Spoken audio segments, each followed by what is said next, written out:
Okay, welcome back, everybody, as we continue our series here on faith and reason. Last week, we did part one of the reason side of the relationship between faith and reason. We looked especially in last week at knowledge, what it is. And today we're going to continue in now part two on the reason side. So, Michael, would you just give us a brief recap of what we covered last week and how that connects up with what we're going to discuss today? Yeah, sure. Thank you. So last week we talked about these parallel corresponding terms, faith and reason. An important quote we talked about was Pope St. John Paul II. He had an encyclical on faith and reason and said, faith and reason are two wings upon which the mind ascends to God. We've talked about faith in other videos and how there is human faith and how natural that is. It's not something that's intellectually irresponsible, contrary to figures like Kant and modernity on kind of poo-pooing faith in general, but that it can be reasonable and it's something that's natural and common. And then we talked about divine faith and the motives of credibility. So we set up, but in our last video, we talked more specifically about key terms like philosophy, theology, faith, reason, um, and how those terms parallel as each side of the wings. And then we also talked about what knowledge is. Said knowledge is certain apprehension of truth via reason. We didn't get into the three acts of the intellect, but that's what we're going to talk about today. We talk about what reason, the operations of reason.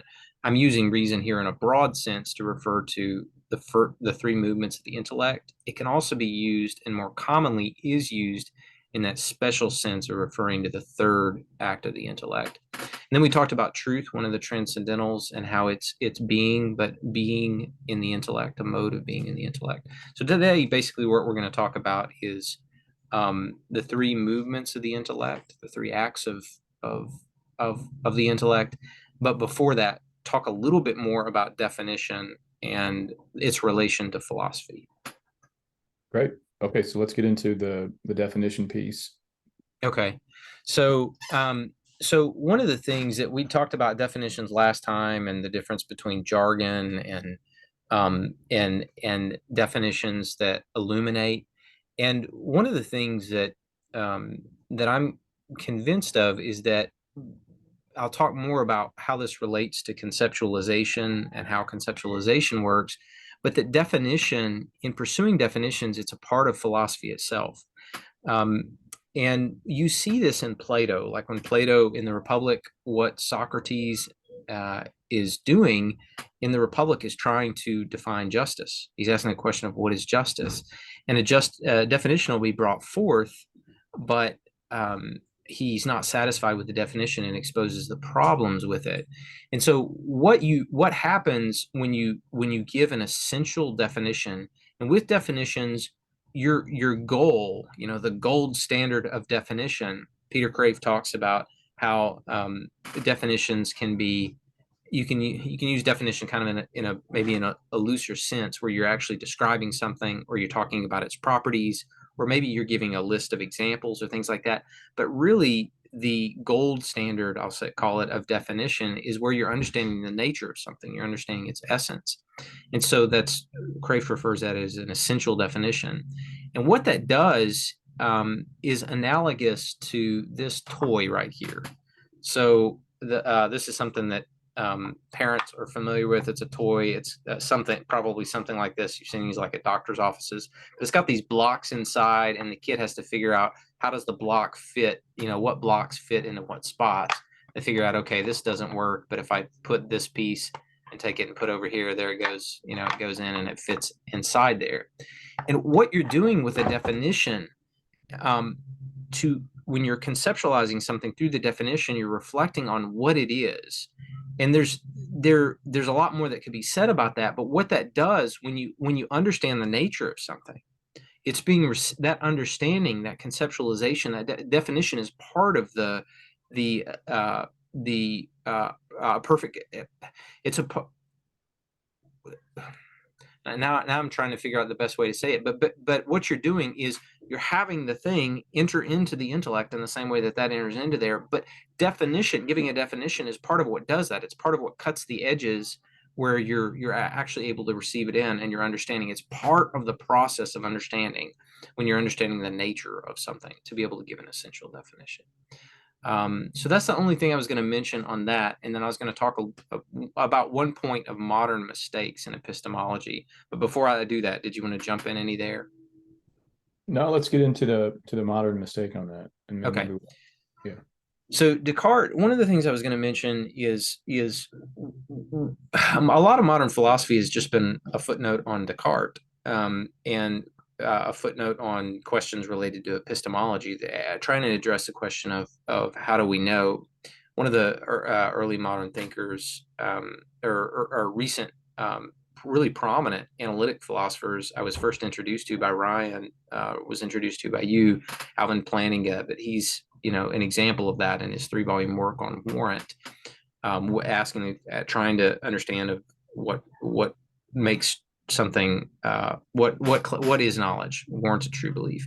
So, but the reason for that, there's just been this ongoing discourse on knowledge. It began with mistakes by Descartes. There were metaphysical mistakes that we're going to talk about in another video, but part of it was how he understood the relation of the soul and the body, and that one of the things that he thought could be done was that we could establish the existence of the extramental world through reasoning apart from the body.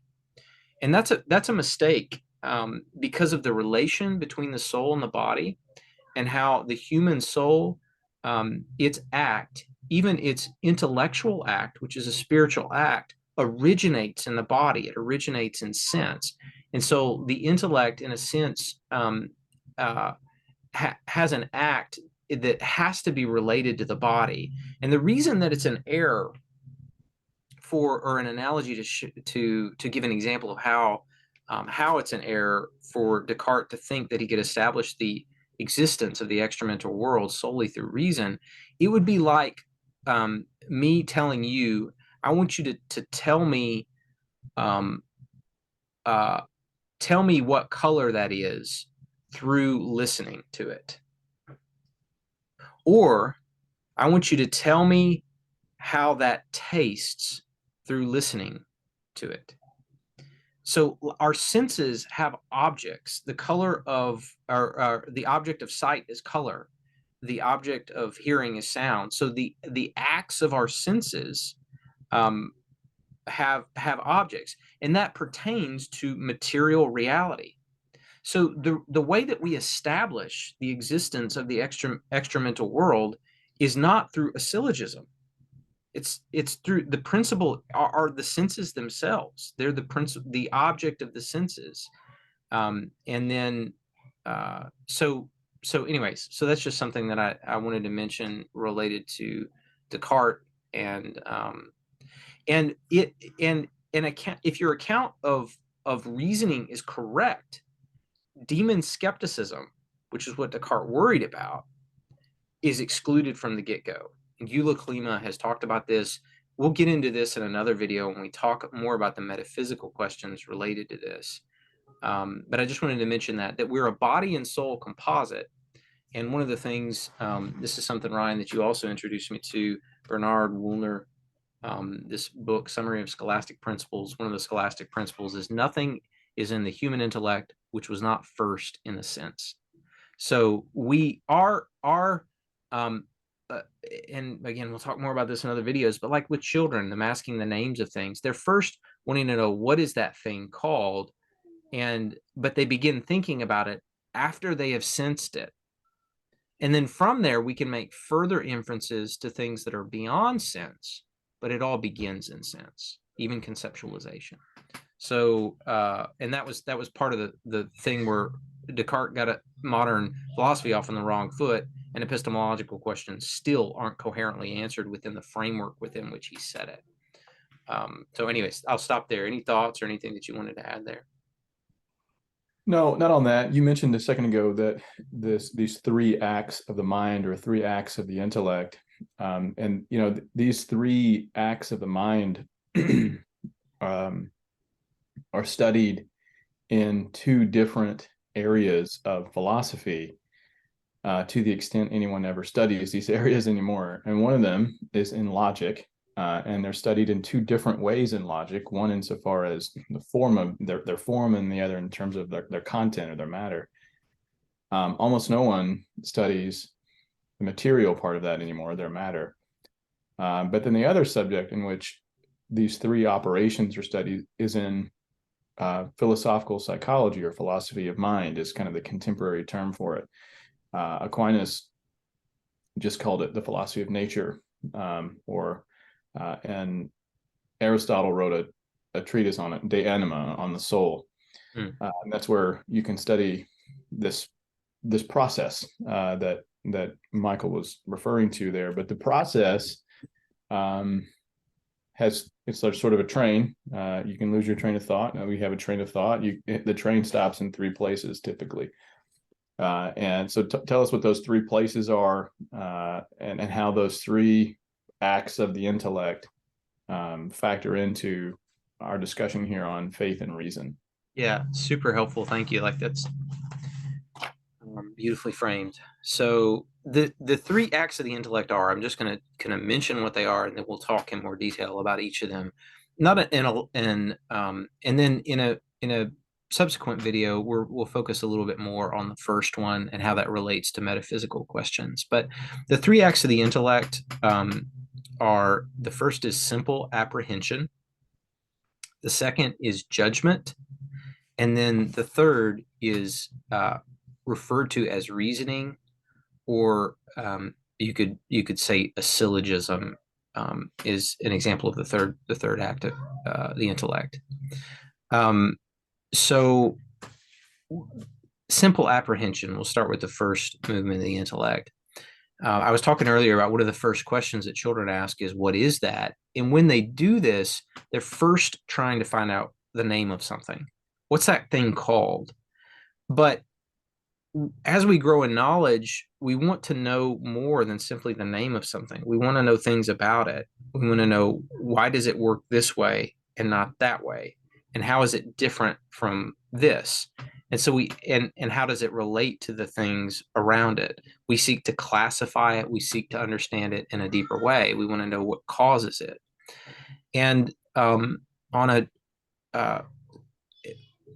the account of causation among ancient and medieval realists was very rich, and a lot of that was lost in modern thought, where what was seen in modern thought was simply the matter and efficient causality. When we think of causes, that tends to be what we think of. But when you're asking the question of what is it, that pertains to what's called formal causes. We'll talk more about that later, but the deepest question to understand something, one of the deepest questions you can ask in understanding is just basically, what is it? What is the nature of it? That's what we're talking about when we're talking about simple apprehension. You're trying to apprehend, what is this thing in front of me? What is the thing that we're talking about? And definition plays a key role in that. To know this, to know something in this way is to be able to, to properly define it. To have be able to give an essential definition is to know the essence of something. So that's what we're after in this first movement of the intellect. Now, a lot of things that we talk about, we have difficulty doing that, even things that can be defined. And so we can get at it in different ways or use examples, but always, if we can, we want to not let the work of the intellect stop short, and we want to really try and understand, what is this? What is the thing that we're talking about? And the reason that that's important is for things that we mentioned before, because communication is important, and it also clarifies how it relates to other things and how to classify it if we actually know, are able to give us an essential definition. So that's the first movement of the intellect, simple apprehension. Any thoughts or anything to add there before?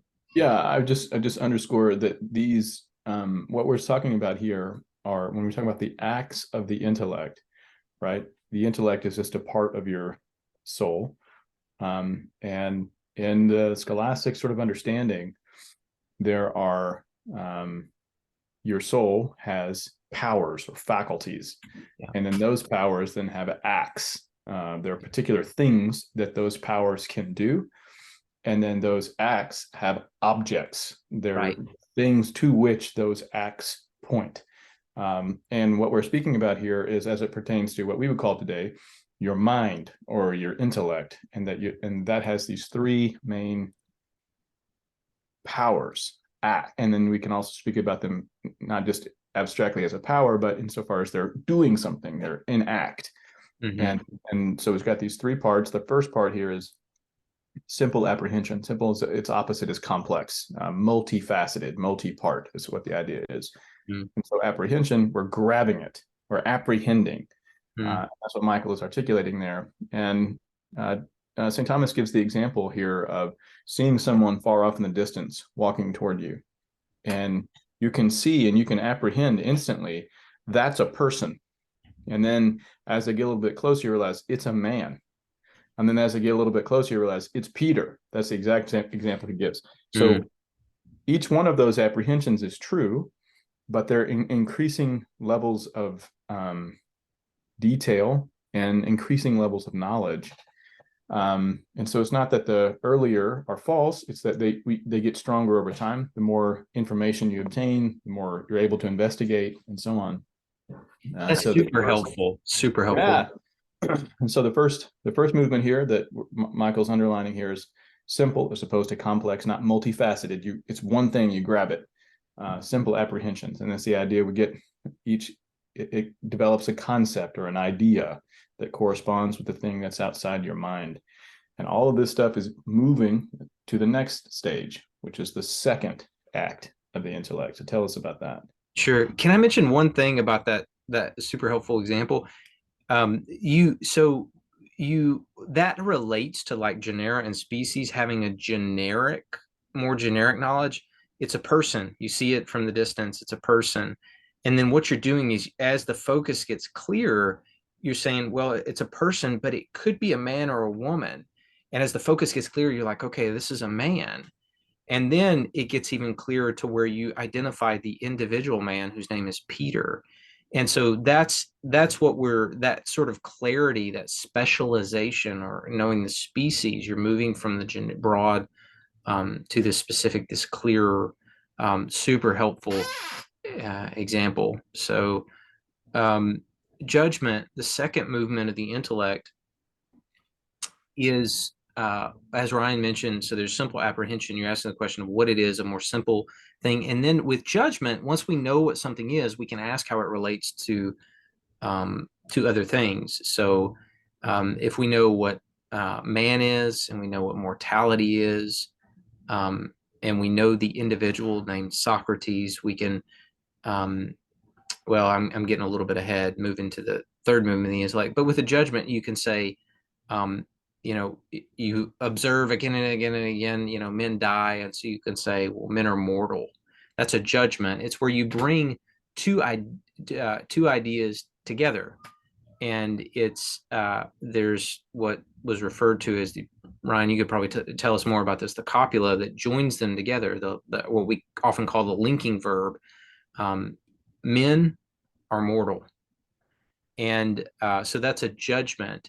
And you could say no men are mortal, some men are mortal, some men are not mortal, or all men are mortal. You've got those four different judgments, whether they're negative or positive, the not being the negating, and then whether they're universal or particular, and that has a specific sense in logic related to the second movement of the intellect. But a judgment is where you, again, take those two things and bring them together. So all men are mortal, or some men are mortal, or some men are not mortal.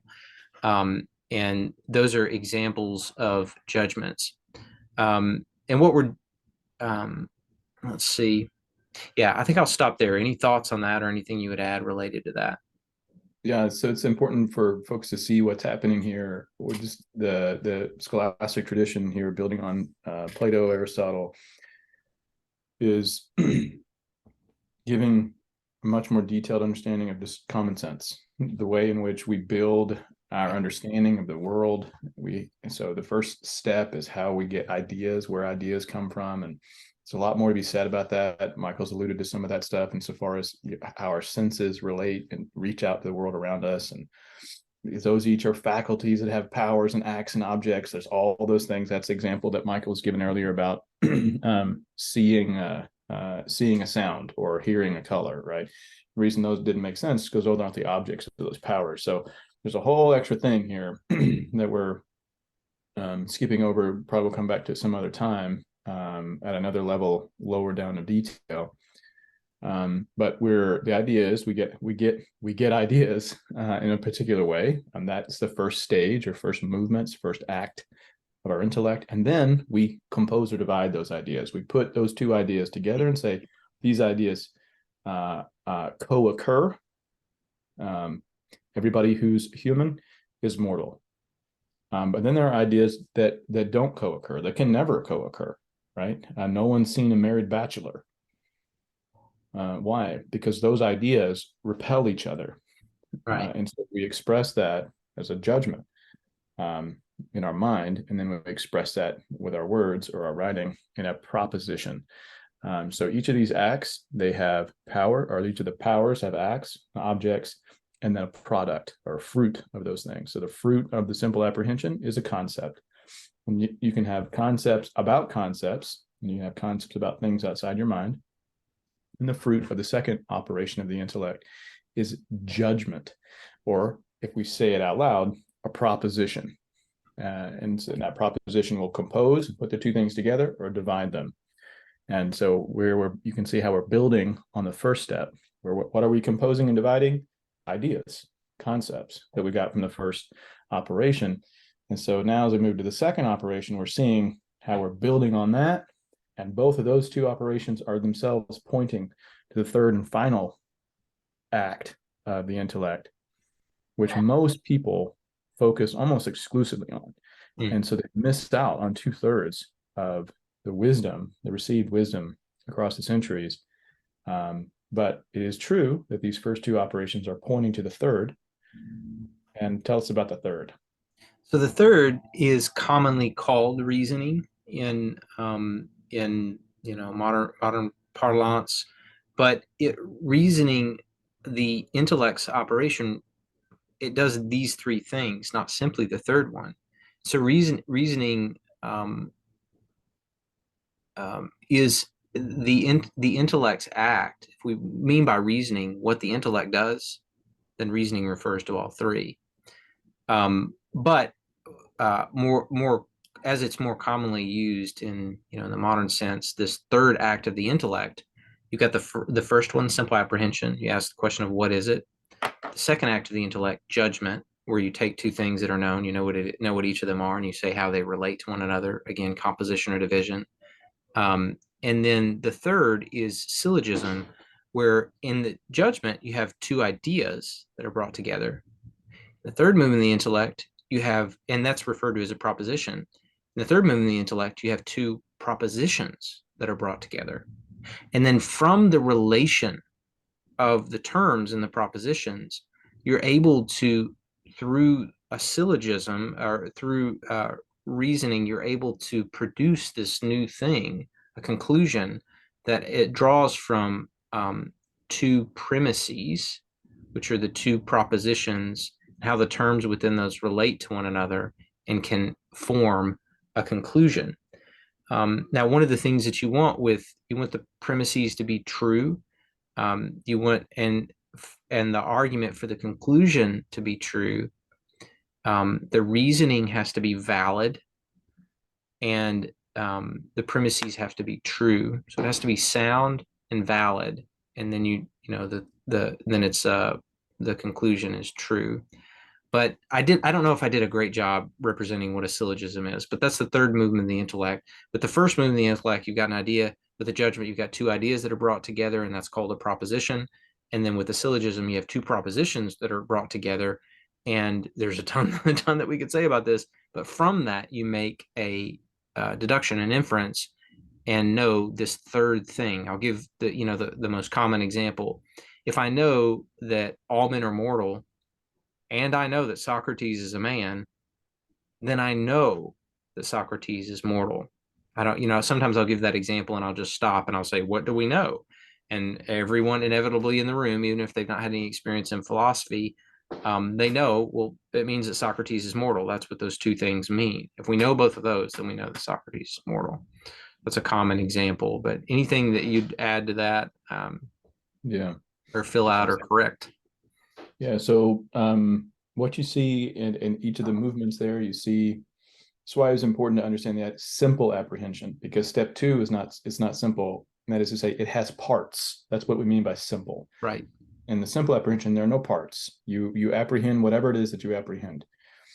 And then over time, you may have greater levels of understanding and more detail. But when you move to the second, there are parts. There's the subject, the verb, the predicate, and the copula. There are parts. And then in the third operation, there are parts. There are more parts. And the idea is when at the second movement of the intellect, second act, we're saying men are mortal. The idea of mortality is itself subsumed under the idea of man, or you could think about the other way around. So because there are other things that are mortal Right. besides man. But you're seeing this idea, this idea of something being subsumed under another or into another. And in the third operation, where we're joining two propositions, what's happening is latent in those two propositions is a third. And what reasoning does is it pulls out that third proposition so that you then go from knowing one and two to now also knowing three. Why? Because three was itself latent inside one and two. And this is an important thing. This is how our minds work. We don't always think about it in this way. We're not always aware of the step-by-step way that we reason, discursive way that we reason. St. Thomas says that angels don't do this. Angels don't move in steps like this. They just understand. And they have different degrees of understanding based on the power of their intellects. So we, of all creatures, of God's creation, who have an intellect, are the only ones who reason like this little step by step. And that's because of the weakness of our intellect in comparison to the other intellects. And as Micah was saying, as you combine those two propositions, and inside them is a third, you generate that third proposition. You can think about that reasoning in one of two ways: in the form of it, and there's certain forms. Just forget about what is being said in the proposition. There's the form of it. There's certain forms that are truth preserving, such that if the two propositions are true, then it will preserve the truth in the conclusion. That's called validity. Then when you consider the content of it, the matter of it, that goes to the truth itself. Is it really true? And if both propositions are true and the syllogism is valid, then the whole thing is said to be sound. The argument is sound. It's a conjunction of truth and validity. And the whole idea is that this is a good place to get at the question. For us, for us moderns, we tend to think that, or contemporary people, we tend to think, man, how is it that a lot of people around us, how is it that we can understand the truth? We have like trouble with knowledge. Like, gosh, how do we? But for St. Thomas and St. Augustine, it was the opposite.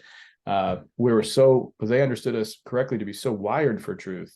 What was more interesting question, and a question more in need of explanation, is error. Right. How could one come to error? And St. Thomas basically says error is typically starts at the beginning. It starts at the simple apprehension place where your intellect has been blinded for various reasons. So then at that, then tiny error follows into step two, the act of the intellect on judgment, which itself will follow into. And this is how you can have people who are equally sincere, well-educated, and so on, agree that an argument is valid, but disagree on the truth of the premises. So this way of conceiving of the intellect is very useful. It's very ancient. Most of history's wisest and best people have said this is the way that we ought to conceive of our thinking. And if you ask yourself, you'll go, yeah, that does ring true to me, even if you haven't considered it in that kind of detail before. And that's a hallmark of the perennial philosophy. Mm. Super, super helpful. And what you mentioned about you have to do both things. This is just kind of an intuitive recognition. Well, if something can be known, we also recognize that mistakes can be made. So we have to account for both of those things. Yeah. How do we make mistakes in judgments and reasoning? How to, what are fallacies? How do they occur? And how do we know? And that's what this perennial tradition does, is it accounts for both of those things. And that's uh, part of why it's so compelling when you actually become familiar with the tradition. So Ryan, something you mentioned, I know we're right up against a stopping time for us, but one of the things you mentioned before is now I lost my train of thought. But yeah, so this reflects that perennial tradition that we can account for both how knowledge occurs and how mistakes occur. Those are all the thoughts I had. Anything you wanted to tie a bow No, on it? I don't have anything else right now. Anything you want to say by way of wrapping up or looking ahead to our next session? Yeah, I think what we'll do in our next session is bring together this account of knowledge with a brief, a succinct account, all in the same video, of some basics of language, how language works, um, some and questions of metaphysics. And we're going to talk in more detail about that. We're going to talk also about philosophical psychology. This may end up being 2 videos, but those are some of the things we're going to talk about, and how all of those pieces correctly understood, it creates this framework that is coherent, accounts for how knowledge and error occur. And we'll talk a little bit in more detail on basic things, the relation of the body and the soul, memory, imagination, common sense, and things like that. Okay, sounds good. Thanks for joining us again today, everyone. We'll see you next time.